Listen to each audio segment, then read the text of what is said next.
Colossenses 3.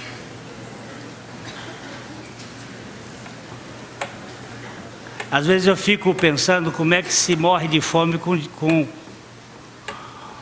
comida no quintal. Mas é assim.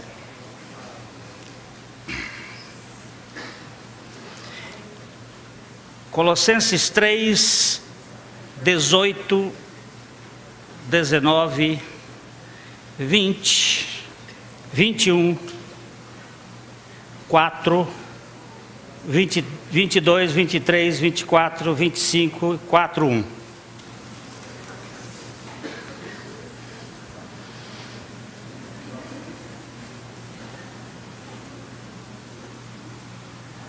Esposas, sede submissas ao próprio marido, como convém no Senhor. Maridos, amai vossa esposa e não a trateis com amargura. Filhos, em tudo obedecei a vossos pais, pois fazê-lo é grato diante do Senhor. Pais, não irritei os vossos filhos, para que não fiquem desanimados. Servos, obedecei em tudo ao vosso Senhor segundo a carne, não servindo apenas sob vigilância, visando tão somente agradar homens, mas em singeleza de coração, temendo ao Senhor. Tudo quanto fizerdes, fazei-o de todo o coração, como para o Senhor e não para homens, cientes de que recebereis do Senhor a recompensa da herança. A Cristo Senhor é que estais servindo, pois aquele que faz injustiça receberá em troco a injustiça feita, e nisto não há acepção de pessoas. Senhores, tratai os servos com justiça e com equidade, certos de que também vós tendes Senhor no céu. Querido Pai, amado, desejado de nossa alma, nós somos tão incapazes de falar a Tua palavra e clamamos ao Senhor por misericórdia, que nos unjas com o Teu Santo Espírito, que nos capacites a ouvir a Tua palavra e a tê-la como verdade. Concede a graça da operação do Teu Espírito hoje, para a glória de Jesus. Amém. Martinho Lutero, reformador, 1517, com as suas teses, ele disse uma coisa interessante: o cristão é o mais livre de todos os senhores e não está sujeito a ninguém. O cristão é o mais submisso de todos os servos e está sujeito a todos. É um paradoxo? É. O cristão é o mais livre de todos os senhores e não está sujeito a ninguém. O cristão é o mais submisso de todos os servos e está sujeito a todos. Esse é o grande paradoxo da submissão. Nós lemos os versículos todos porque são versículos que estão ligando ao aspecto prático da fé. Paulo já tinha vem tratando da preeminência, da sublime preeminência de Cristo. O que ele fez na obra da cruz e o que ele é, acima de todas as coisas. E agora ele está colocando na prática o que isto vai refletir. E ele chega nesse ponto que é o ponto dos relacionamentos. E nós vimos no domingo passado que esse problema aqui começa com a mulher. Vimos as várias ordens porque começaria com a mulher, mas não vamos entrar nisso hoje, porque já foi tratado lá atrás. Mas o fato é que ele começa elegantemente com a postura da mulher e disse: sede submissas aos vossos próprios maridos. Palavra muito controversa nos dias de hoje. No tempo da liberação feminista, parece que essa palavra submissão tem uma conotação ruim, a mulher ser submissa. Mas como diz o Lutero, nós temos que ser os mais livres, e só os livres podem ser submissos. Não pode haver submissão sem liberdade. É um absurdo você pensar nisto. Existe hoje uma ditadura que leva à subserviência, não à submissão. É a ditadura do machismo. Existem várias formas de ditadura, não só a ditadura política, às vezes disfarçada em democracia. Nós temos muitas formas de ditadura. A ditadura do poder econômico, a ditadura das informações, que hoje elas pertencem a uma cadeia única. Se você quiser trazer à tona algum assunto nos jornais, se não for do interesse dessa turma que está na cabeça, não passa, não sai. Por quê? Porque é tudo filtrado por uma organização que mantém o controle das informações. Vejam, por exemplo, no estado de Mato Grosso, há está sendo construída uma usina de produção de energia. No ano passado, houve um ataque dos índios, entre aspas. No canteiro de obra, foram queimados mais de 15 caminhões, tratores, máquinas de terraplanagem, e nenhum jornal, nem o jornal Folha de Londrina ou o Jornal de Londrina, nenhum jornal desse país publicou. Eu sei de fatos, porque uma minha cunhada trabalha para a empresa de Furnas que fez trabalho lá. E fotografaram tudo, e saiu na internet, mas nenhum jornal. Porque não há interesse nisso. Os interesses internacionais, a respeito deste assunto, burlaram ou fecharam as portas da comunicação. Eu hoje não leio mais jornal. Eu dou uma olhada assim na frente, porque isso tudo ainda estava sendo votado há pouco tempo, um projeto passou aí pelas caladas das escuridões das trevas, em que a própria imprensa ia ser cerceada.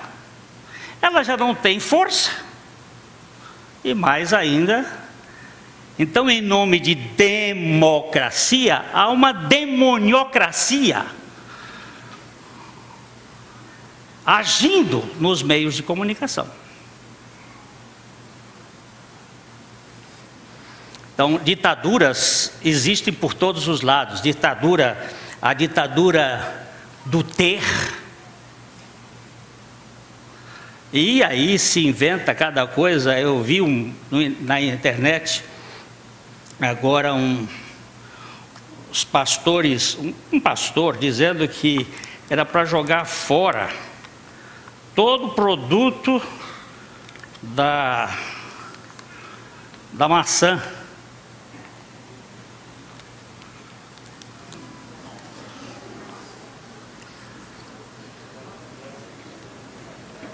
Esses produtos como é que chama? Apple.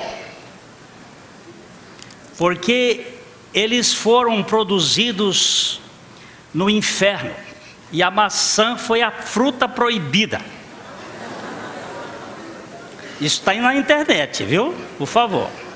Fica por conta do que está lá. E que o iPod, o i do iPod, significa vindo do inferno. Só que o negócio foi feito em inglês. E em inglês, inferno é hell, com H. Então, eu fico pensando como é que o H virou I. Eu não sei como é que pode. iPod e o pod, mas é a ditadura da informação religiosa, controle das pessoas, coisas que não têm sentido, estão sendo colocado em cima das pessoas. Um desses grandes televisivos hoje está emprestando fé. A pessoa não tem fé. Ele chega para o apóstolo da fé e ele então diz: eu lhe empresto uma fé para você realizar aquilo que você precisa. Você quer uma cura, você não tem fé, mas eu tenho. Eu sou um homem de muita fé. Eu tenho fé demais. Então você me peça fé, eu lhe empresto fé. Quando você concretizar o seu objetivo, você me paga com dinheiro. Isso está na sua janelinha de televisão. Está na sua janelinha. Você pode assistir esta coisa. Ditadura do saber, ditadura dos elogios. Tem muita gente que fica prisioneira, escrava, precisando de migalhas, de bajulação, de lambiscos, para poder sobreviver.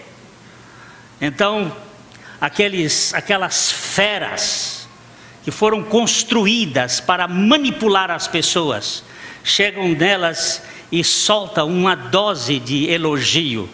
E como nós somos carentes, nós nos enrolamos e passamos a ser prisioneiros de coisas dessa natureza. Para você ser livre, para você ser submisso, você precisa ser livre. E para ser livre, precisa conhecer a obra de Cristo. Conhecereis a verdade, e a verdade vos libertará. Libertará, libertará. Se, pois, o Filho vos libertar, verdadeiramente sereis livres. Esta obra de Jesus é um paradoxo. A Dalete me mandou hoje um e-mail de um padre. Eu tentei descobrir quem é ele, mas F. Silva, é Francisco Silva, é o Fábio, ele está ensinando agora como... então o Fábio. Minha matéria-prima é o avesso da vida. Na minha condição de sacerdote, estou sempre lidando com os rascunhos. Estou sempre tendo acesso às tentativas que as pessoas realizam para chegar ao resultado final. Eu trabalho com rascunhos. As pessoas são interessantes, assim, não como resultado final, mas resultantes de um processo. No rascunho das obras, há uma infinidade de outras obras não acabadas. Os rascunhos são testemunhas das dores que o mundo provoca na alma que é sensível. Eles sugerem outras possibilidades, exatamente porque não está terminado. Nenhum rascunho acabou.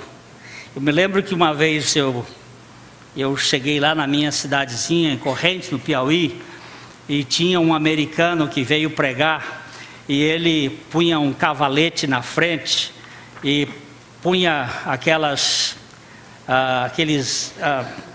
crayon, aqueles lápis, e ele ia pregando e pintando. E para ter um pouco mais de tempo, ele vinha antes e dava um certo começo, para ter uma base. E eu cheguei, menino de 10 anos, sentei logo na frente, e ele fez um rascunho ali, e eu olhei aquilo e disse: que coisa feia. Ele escutou, e ele disse assim: não dê o seu palpite antes que eu termine.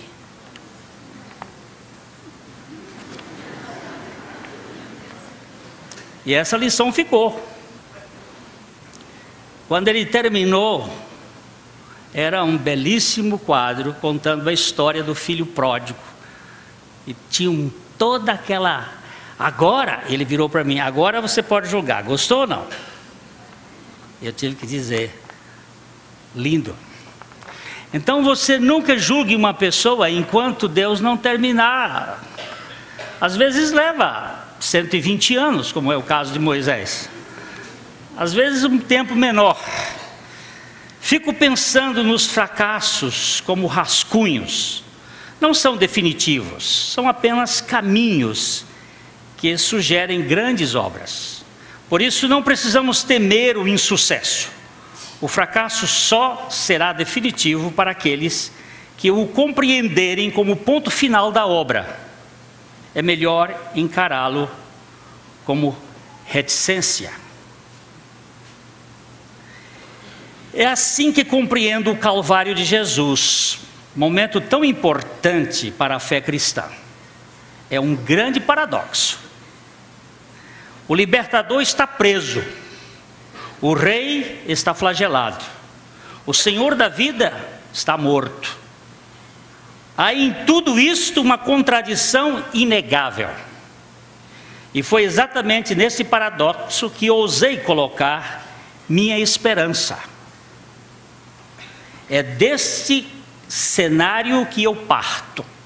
Minha opção de vida me fez ver de perto os desdobramentos deste Calvário e suas discrepâncias. Meu ofício me coloca constantemente diante de pessoas que não sabem o que fazer com os seus fracassos. Elas são milhares. Há uma infinidade de sonhos não realizados, projetos abortados, pessoas infelizes, presas ao Calvário, acreditando que ele é definitivo. Pessoas como Carolina, que Chico Buarque descreve. Carolina não viu a vida acontecer. Faltou coragem, esperança, atitude de mudança. São muitas as pessoas que estão esquecidas de suas possibilidades, por isso permanecem numa atmosfera de letargia, provocada por razões diversas. Há uma outra canção de Chico, de que gosto muito, que se chama A Moça do Sonho.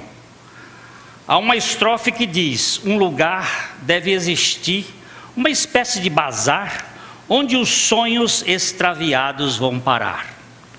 Meu caro amigo, visito constantemente esse bazar, mas confesso que não conheço a sua localidade. Mas de nada valeria conhecer. Isso não impediria o extravio dos sonhos. Isso não resolveria a contradição dos calvários. O que podemos fazer? O que podemos propor? A pergunta não sugere uma resposta pronta. Resolver a contradição não é possível. O que podemos é descobrir a criatividade que a contradição nos sugere. E é nesse momento que nascem as grandes possibilidades. A cruz, o grande símbolo do cristianismo, é o centro de dois traços, um vertical e o outro horizontal.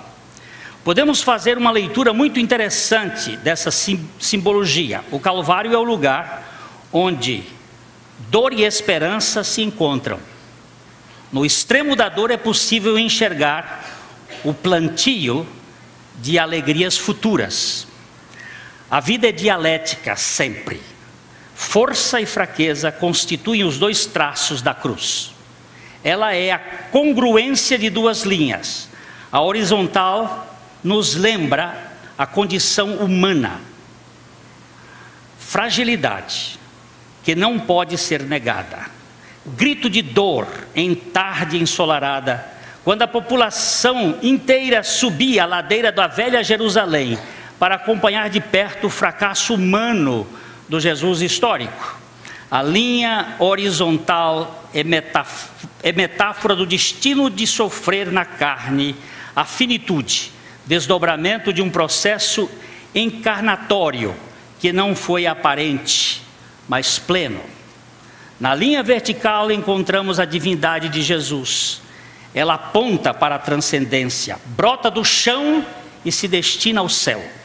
A morte, destino adâmico que nos foi legado, não será definitiva, porque Cristo nos oferece um novo e vivo caminho.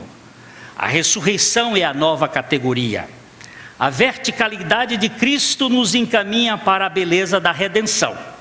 Nele estamos elevados, saímos da escravidão adâmica e adentramos a liberdade crística.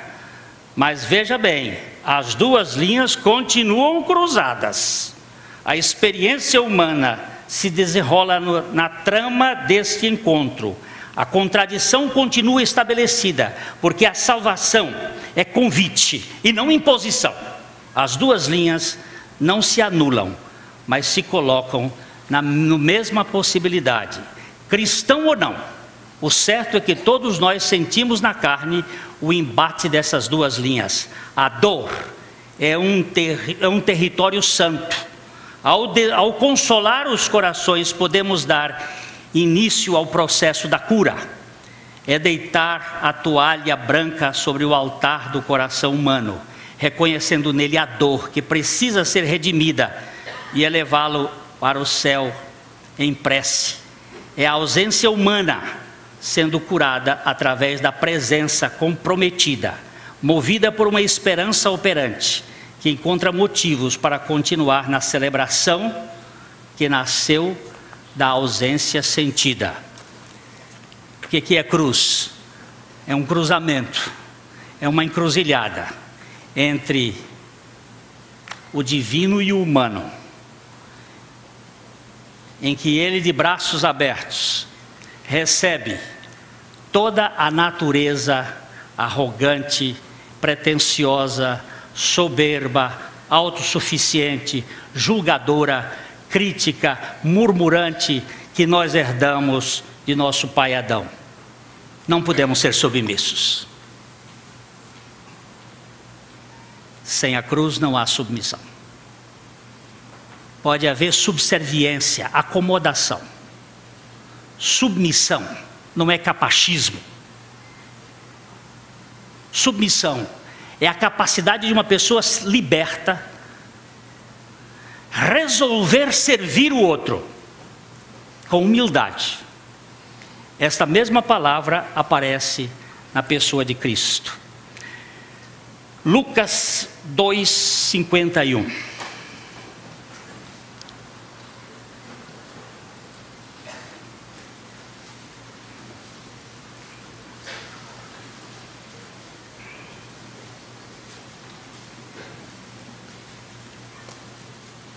E desceu com eles para Nazaré, e era-lhes submisso.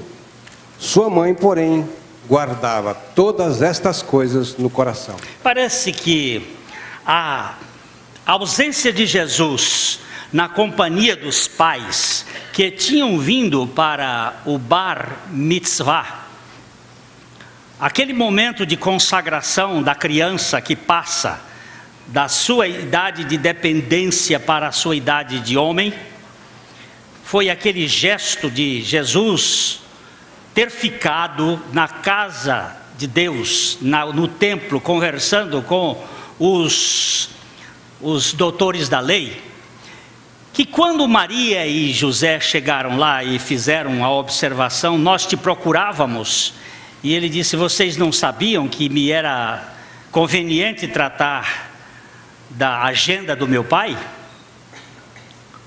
E o texto diz em seguida, e desceu com eles para Nazaré e era-lhes submisso. Hipotasso, uma palavra de origem militar.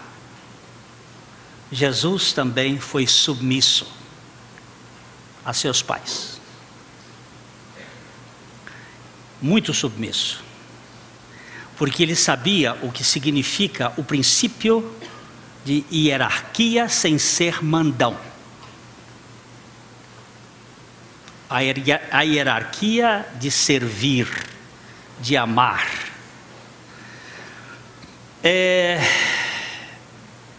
O padrão de Deus é a obediência. Padrão do pecado é a rebeldia. Mulheres, sejam submissas aos vossos próprios maridos. Hoje nós estamos vivendo esta coisa terrível que é a deformação da sociedade. E um dos principais responsáveis por isto é a ausência de mulheres submissas em suas casas. Essas mulheres mandonas, autoritárias, despóticas, são criadoras de deformações na personalidade irrecuperáveis.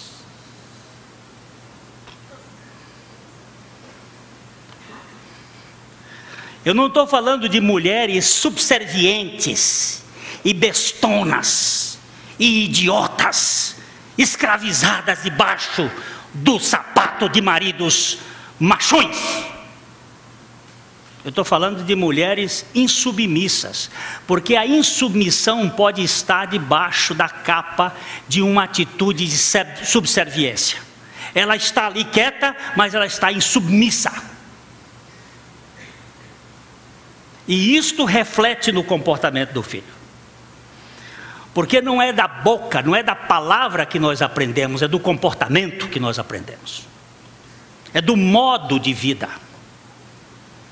E o que se tem pregado a partir da Helena Blavatsky é uma teoria de onipotência da mulher. Vocês podem verificar que isto aqui, foi por isso aqui que Paulo pega uma hierarquia, dizendo em 1 Coríntios capítulo 11, vamos dar uma olhada lá, 1 Coríntios capítulo 11,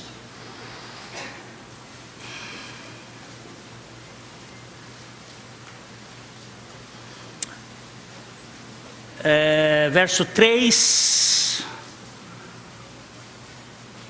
começa com o verso 1, vamos começar com o verso 1. Sede meus imitadores, como também eu sou de Cristo. De fato, eu vos louvo porque em tudo vos lembrais de mim e retendes as tradições, assim como vô-las entreguei. Quero, entretanto, que saibais ser Cristo o cabeça de todo homem, e o homem o cabeça da mulher, e Deus o cabeça de Cristo. Continua lendo um pouquinho. Todo homem que ora ou profetiza, tendo a cabeça coberta, desonra a sua própria cabeça. Toda mulher, porém, que ora ou profetiza com a cabeça sem véu, desonra a sua própria cabeça, porque é como se a tivesse rapada. Eu vou só fazer um parênteses aqui. Para todos aqueles, inclusive eu, que no passado não acreditava que Deus podia fazer mulher pregadora, aqui diz profetiza, e o verbo profetizar aqui é o mesmo para pregar. Mesma coisa que dá a ideia da pregação.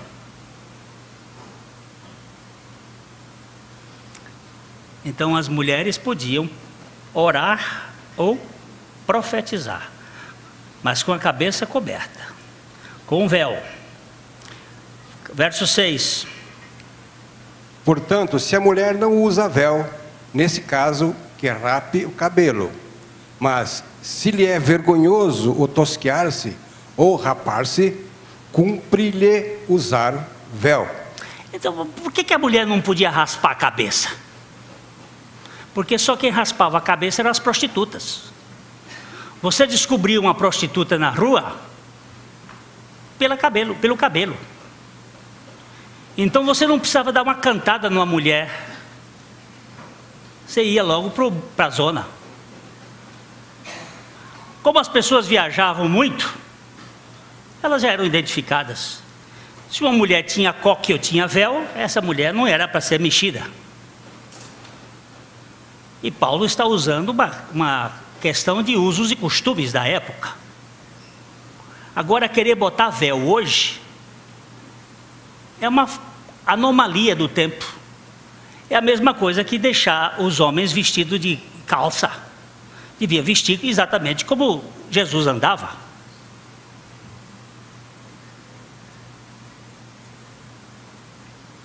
Eu vejo essas coisas, nós ficamos em detalhes tão externos e esquecemos da coisa fundamental. A coisa fundamental é a submissão. A coisa fundamental é o amor do marido. Não é essa periferia. E Paulo diz, olha, aqui a hierarquia é esta. O marido é o cabeça da mulher, assim como o pai é o cabeça do filho. E Cristo é o cabeça do marido. Agora, se você for olhar para o pai e o filho, Jesus disse, eu e o pai somos um. E como é que um é cabeça do outro? Se eles são um, como é que existe essa unidade e o pai é o cabeça dele? Essa cabeça não é autoritária, não é uma questão de poder, é uma questão de responsabilidade e funcional, dentro de um equilíbrio.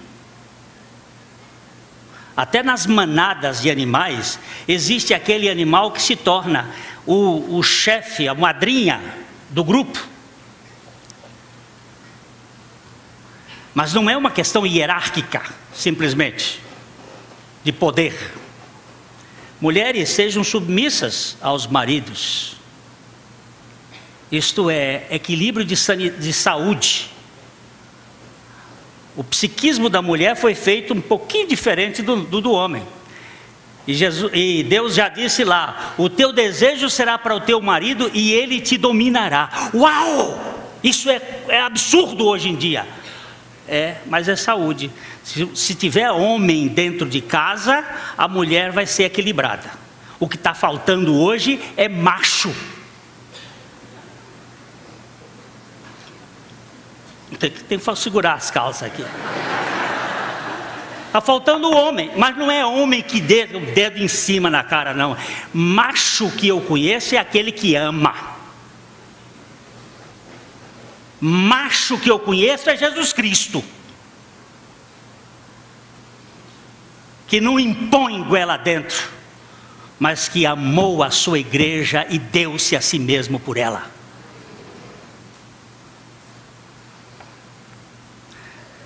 Bater numa pessoa não significa que esse é um valente, ele é um covarde. Amar e suportar uma pessoa rebelde é o sinal maior de valentia e de capacidade de suportar as contradições. Jesus foi um homem obediente. Vamos lá para o Salmo 40, dos versos 7 e 8, que se referem a ele.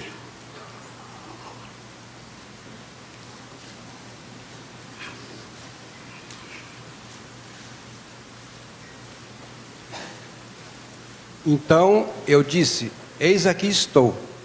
No rolo do livro está escrito a meu respeito. Agrada-me fazer a tua vontade, ó Deus meu. Dentro do meu coração está a tua lei. Agrada-me fazer a tua vontade, ó meu Deus. Sabe qual é uma mulher submissa? É aquela que diz assim: agrada-me fazer a tua vontade.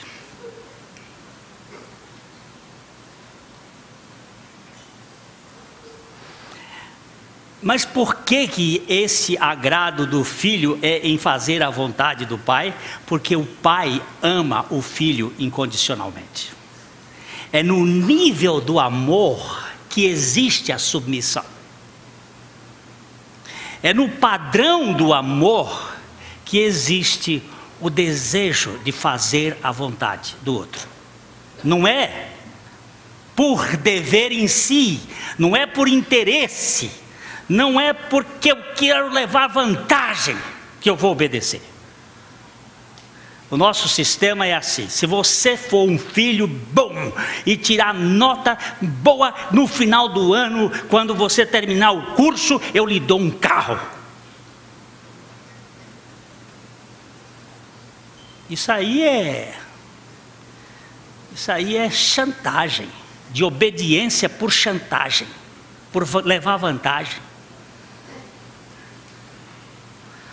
Se você for um filhinho, aí eu vejo esses palhaços. Olha, filhinho, seja obediente. Se você for obediente, chegar no fim do mês, eu lhe dou um presente. Isso é pai, nada. Isso é um troço. Obediência de filho com pai é modelo. Nos primeiros momentos você tem que corrigir o filho. Está faltando vara. Eu não estou falando que está faltando desancamento. Você corrige seu filho no máximo 3, 4 vezes na vida. E nunca mais você precisa corrigir. Se você corrigir pouco no início, corretamente, com instrução, com admoestação e correção, com instrução, admoestação e correção, com instrução, admoestação e correção, com instrução, admoestação e correção, primeiro se instrui o que a criança precisa saber, depois se admoesta quando ela erra, depois se corrige quando ela precisa corrigir, e nunca na frente dos outros, e sempre num lugar fechado, e sempre no lugar certo, porque Deus preparou um lugar certo para corrigir criança. É bem almofadado, é ali mesmo. Virou as costas, pegar uma varinha e dar umas 3 varadinhas, e depois consolar e chorar com ele. São poucas as vezes que você vai fazer isso na criança, porque ele vai saber dizer, quando não é não, é não. O meu filho, aqui na porta dessa sala de reuniões, um dia, quando ainda era a porta na frente assim, eu tive a graça de salvá-lo de um desastre terrível, porque o carro vinha de lá para cá, em alta velocidade, e ele ia saindo, e eu só disse não, e ele brecou e o carro fez assim, porque ele sabia, ele conhecia o tom da voz do pai, e aquele grito não, ele brecou. Eu estava cumprimentando uma pessoa e virei. E quando eu falo nisso hoje, eu fico tremendo, porque eu corri para lá para pegá-lo. Não é não, e sim é sim.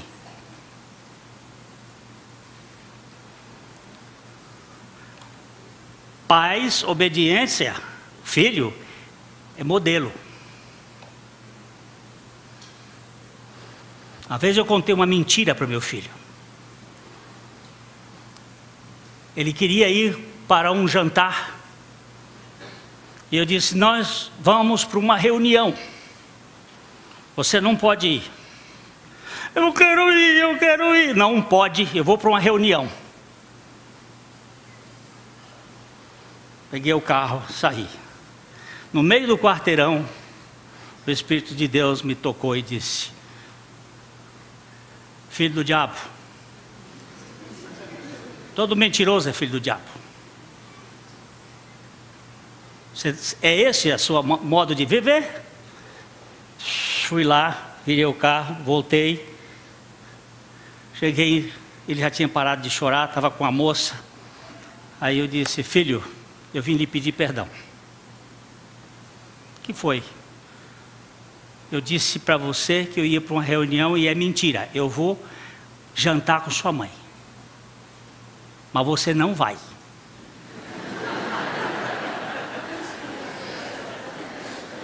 Aí ele chorou demais, esperneou lá, não vai. Mas eu vim pedir perdão para você por essa mentira. Anos se passaram. Alguém chegou para ele e disse assim, o Glênio disse isso, isso e isso. Ele disse, é mentira sua.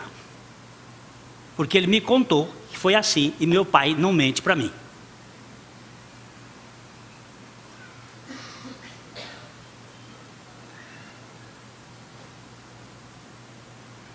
Nós precisamos falar a verdade, ainda que ela doa. O modelo de Deus é o modelo da libertação e da verdade. Recentemente alguém disse assim, Glênio empurra. Você empurra com a barriga, contando seus defeitos lá na frente. Você tem que ser perfeito. Eu digo, então procura outro. Eu sou o mais indigno, aceito pelo Deus da graça. Agora, não vem com essa história para cá, eu estou cansado dessas farsas que a pessoa põe para dizer que é e quando não é. É tudo mentira. Eu ainda não vi um cristão exemplar. Eu vi o exemplo de Cristo naquela vida. E agora ele diz aqui, mulheres sede submissas. Jesus foi submisso. Ele foi muito submisso. Ele dizia, a minha comida consiste em fazer a vontade daquele que me enviou e realizar a sua obra. O que é que o senhor quer fazer? Eu quero fazer a vontade dele. Ele era submisso ao Pai. Vamos ler João 6:38.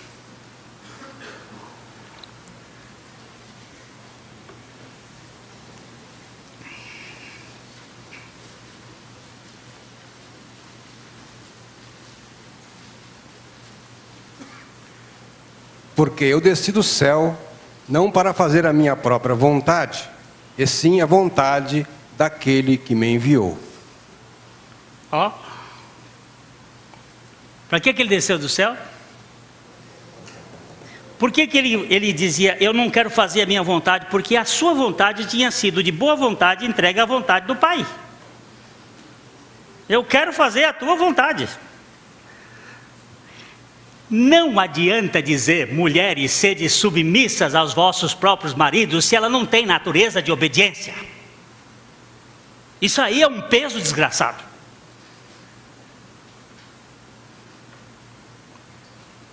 É a mesma coisa de dizer para um peixe, voa.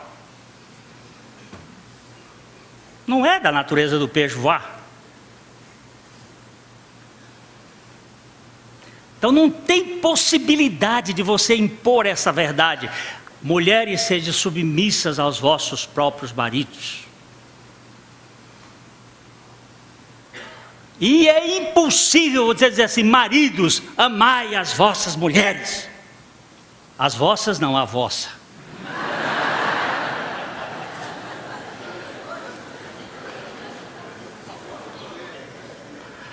Até que muita gente gostou, hein? Isso é conceito muçulmano, as vossas. Marido, amai a vossa mulher. Mas amar a mulher é difícil. Ela muda de humor todo mês. Tem um negócio chamado TPM. 75% das mulheres sofrem dessa TPM e 85% dos crimes da mulher acontecem na TPM. Só 15% fora da TPM. E a maior parte desses crimes é matando o marido.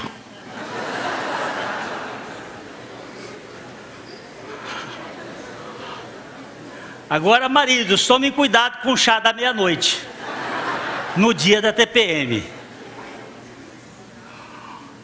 Mas a Bíblia diz: amai as vossas mulheres, como Cristo amou a igreja e a si mesmo se entregou por ela. O modelo é Cristo. E este modelo é um modelo que você não pode destruir. Ele não fez por má vontade, ele não fez por obrigação, ele não desceu do céu porque o pai obrigou ele a descer. Ele disse: eu vim de moto própria, até a moto dele era própria. Ele não tem nem marca, não foi Honda, nem Yamaha, nem aquelas Harley Davidson, ele veio de moto própria.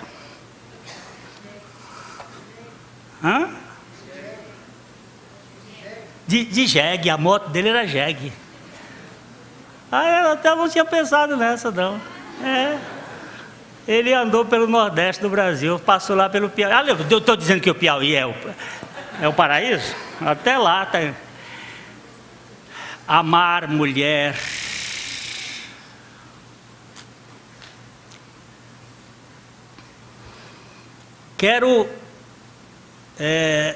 Vamos ler Efésios capítulo 4, verso 15 e 16.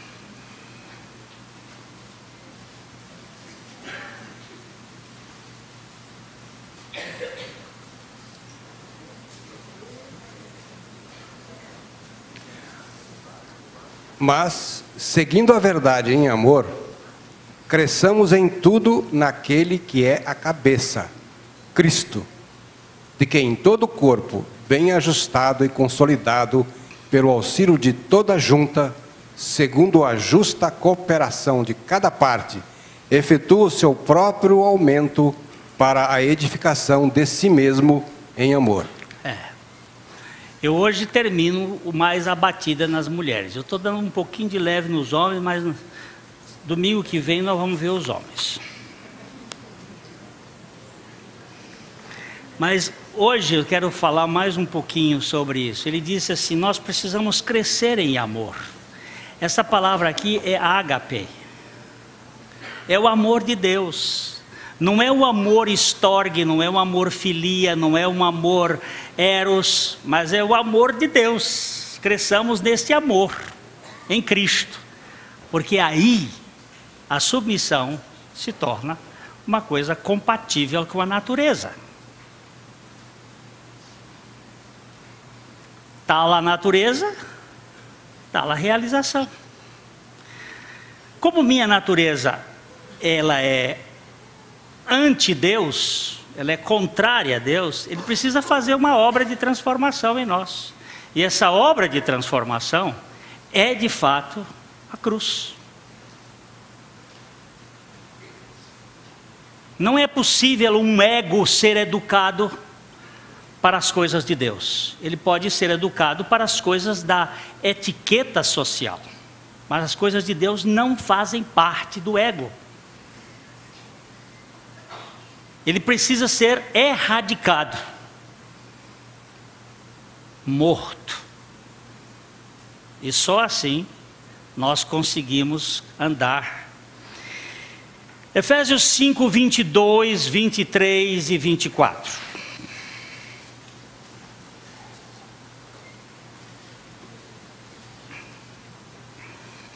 As mulheres sejam submissas ao seu próprio marido, como ao Senhor. Porque o marido é o cabeça da mulher, como também Cristo é o cabeça da igreja, sendo este mesmo o Salvador do corpo. Como, porém, a igreja está sujeita a Cristo, assim também as mulheres sejam em tudo submissas ao seu marido. Ficaria muito mais fácil se Paulo tivesse começado com o amor, mostrando que o marido iria amar a igreja, amar a mulher, e seria fácil ela amar o marido. Porque onde há amor, há submissão. Mas ele começa com a submissão, exatamente para despertar o problema. O problema mais difícil do ser humano, prisioneiro na sua natureza, é ser submisso. Isto só é possível mediante a graça de Deus. Keila, como é o caso, você e o João? Logo você, ó, logo peguei ele de frente. Hein, João? É fogo aí, né? É fogo. Hein, Keila? Morreu? Vamos ver.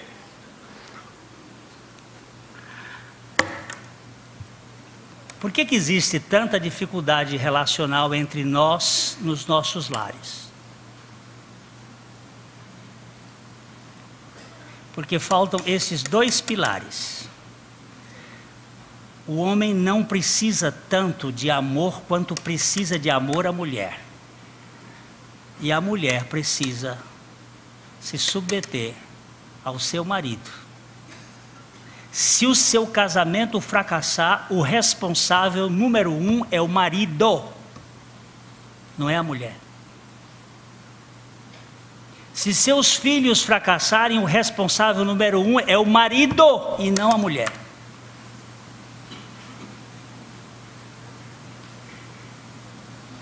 Se a obra da salvação fracassar, o responsável é o Pai e não Cristo.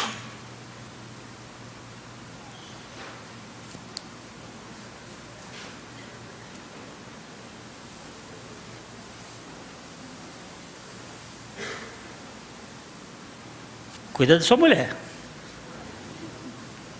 Cuida dela. Porque se fracassar é você que vai levar o pau.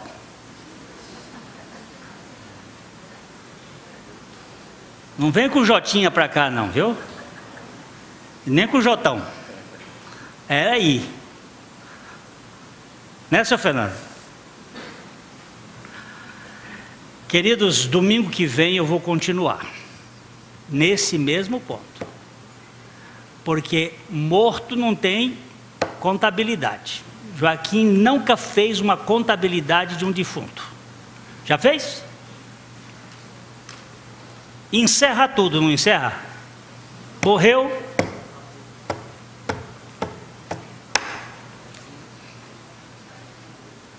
Você já fez contabilidade de defunto? Hein? Nem pensar. Mas e os meus direitos? Não tem direito não, querido. Não tem direito não. O paradoxo da cruz acabou conosco. Eu queria ter direito. Eu queria ter direito de ficar magoado. Eu queria ter direito de ficar bicudo. Tem horas que algumas pessoas fazem algumas coisas pra gente, e eu queria ter pelo menos uma tarde. Sentar assim, oh, estou tão desgraçado. Oh, gente, por que fizeram isso comigo? Tanto amor que eu tenho por eles e não sei porquê. Eu queria ter esse privilégio de poder gemer uma tarde. Aí quando conta e diz assim, eu começo a sentir ali e vem a história assim, morreste? Teologicamente sim. Na cabeça eu sei que, agora na prática, morreste?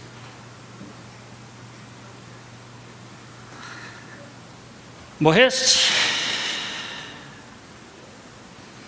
Livraria PIB Londrina. A Livraria PIB Londrina procura selecionar cuidadosamente seus títulos e autores a fim de oferecer conteúdo alinhado com o Evangelho de Jesus Cristo.